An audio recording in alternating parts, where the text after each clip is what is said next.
Assalamualaikum warahmatullahi wabarakatuh. Halo semuanya, perkenalkan saya Minerva Auraluvina Yuwono dengan NPM 24081010. Dan saya Ikromatunisa dengan NPM 240810515. Ya, di sini kami ada 4 anggota kelompok dan kami menjadi perwakilan untuk presentasi yang 10 menit. Ya, Kami akan mempresentasikan mengenai kecerdasan emosional. apa sih kecerdasan emosional itu? Jadi, kecerdasan emosional adalah suatu bentuk pola pemikiran anak untuk mengelola emosi yang dimilikinya secara baik waktu ia tumbuh beranjak menjadi dewasa. Latar belakang penelitian ini itu pentingnya kemampuan mengontrol emosi pada remaja adalah mampu menghadapi frustasi, semangat optimis, serta empati. Nah, jadi eh, kecerdasan emosional itu sangatlah penting bagi remaja ataupun anak-anak zaman sekarang. Karena memang zaman yang mungkin agak krusial, itu Ya, diperlukan kecerdasan emosional yang baik yang dimiliki untuk anak. jadi bagaimana dia mengelola emosinya dengan stabil dan menghadapi frustasi yang ada, semangat optimis tentang apa itu tujuan dari kehidupannya, mimpi-mimpinya, serta empati terhadap sesama teman atau manusia yang lain.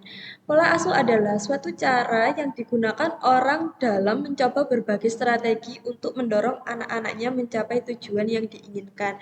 Jadi pola asuh ini dimiliki setiap orang tua dan mereka memiliki bentuk pola asuh yang berbeda dari yang satu dan yang lain.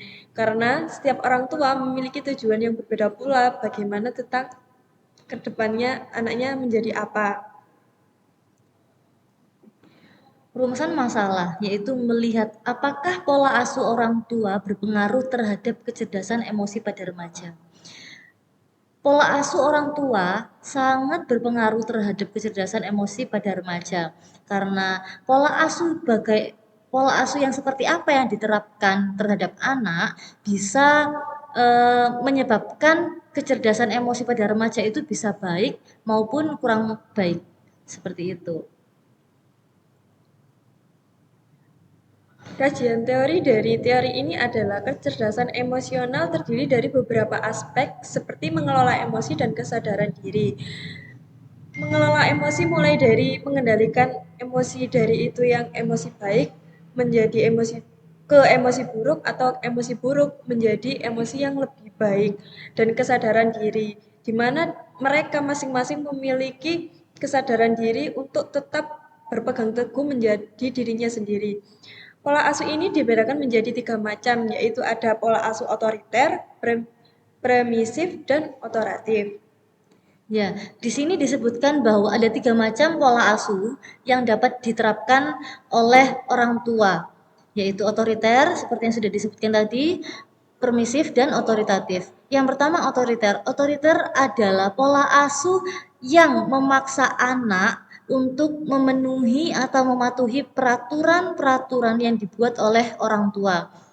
Contohnya seperti eh, si anak A dilarang untuk keluar rumah di atas jam 8 malam. Jadi mau tidak mau anak ini harus mengikuti peraturan dari orang tua tersebut di mana dia tidak diizinkan untuk keluar di atas jam 8 malam.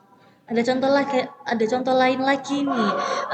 Ada misalnya seorang anak yang tidak boleh berteman dengan lawan jenis, baik itu berteman, pacaran, atau hanya sekedar mengantar atau dan lain sebagainya, itu sangat dilarang oleh orang tua. Nah, itu contoh dari pola asuh otoriter. Larangan-larangan yang dibuat oleh orang tua yang harus dipenuhi oleh anak. Yang kedua, pola asuh permisif. Pola asuh permisif yaitu pola asuh yang eh, memberi kebebasan pada anak. Jadi apa yang dilakukan oleh anak, baik buruk maupun baik, itu dibebaskan oleh orang tua. Seperti contohnya, si anak A bebas mengeksplor dunianya ketika remaja. Dia boleh seperti mendaki gunung, pergi ke pantai, pergi bermain, orang tua ini akan memberikan kebebasan apa yang hendak dilakukan oleh anaknya. Tapi dengan catatan mereka memberikan kepercayaan serta pengajaran apa sih pengaruh jika mereka melakukan itu, tapi dengan kata lain mereka tetap memberikan kebebasan untuk apa yang mereka lakukan. Ya, permisif itu lawan dari pola asuh otoriter. Otoriter itu yang mematuhi perintah dan permisif adalah yang memberi kebebasan. Selanjutnya ada pola asuh otoritatif. Pola asuh otoritatif adalah pola asuh yang memberikan dukungan kepada anak dan memberikan batasan pada apa yang dilakukan oleh anak tersebut. Nah, pola asuh otoritatif ini pola asuh di tengah-tengah antara pola asuh otoriter dan pola asuh permisif. Contohnya seperti si anak A boleh berteman dengan lawan jenis asalkan itu memberikan hal yang positif seperti ketika dia ada hubungan kerjasama kelompok atau hal yang lainnya yang memberikan hal positif bagi dirinya, maka orang tua tersebut akan mengizinkan tergantung bagaimana bentuk masalah yang dihadapi atau lingkungan yang dihadapinya. Ya, ketiga pola asuh tersebut memiliki efek pengaruh yang berbeda-beda pada setiap pola asuh tersebut. Nah, dalam konten ini kita menjelaskan metode penelitian kualitatif di mana untuk mengetahui pola asuh orang tua terhadap anak remaja dengan menggunakan metode kualitatif yaitu dengan pengumpulan data. Bagaimana sih pengaruh apa sih pengaruh eh, pola asuh orang tua X terhadap anak Y ini? Memberikan dampak positifkah atau memberikan dampak negatif, sangat berpengaruh dengan signifikan atau tidak berpengaruh dengan signifikan. Selanjutnya ada hasil penelitian. Nah, terdapat pengaruh positif dan signifikan antara pola asuh orang tua terhadap kecerdasan emosi pada remaja. Ya, jadi setiap pola asuh yang dimiliki atau dipilih oleh orang tua itu ada pengaruh positif dan negatif. Ada yang signifikan dan Ada yang tidak signifikan. Dari hasil penelitian yang kita peroleh, kita mendapatkan hasil yang signifikan dan melihat pengaruh positif dari pola asuh yang diberikan orang tua terhadap anak tersebut, yaitu dengan pengumpulan metode kualitatif, pengumpulan data, yaitu dengan pola asuh otoritatif tadi. ya, selanjutnya adanya perbedaan yang signifikan kecerdasan emosional ditinjau dari jenis pola asuh. Seperti yang sudah disebutkan tadi, pola asuh yang memberikan pengaruh positif dan signifikan itu menunjuk kepada pola asuh otoritatif.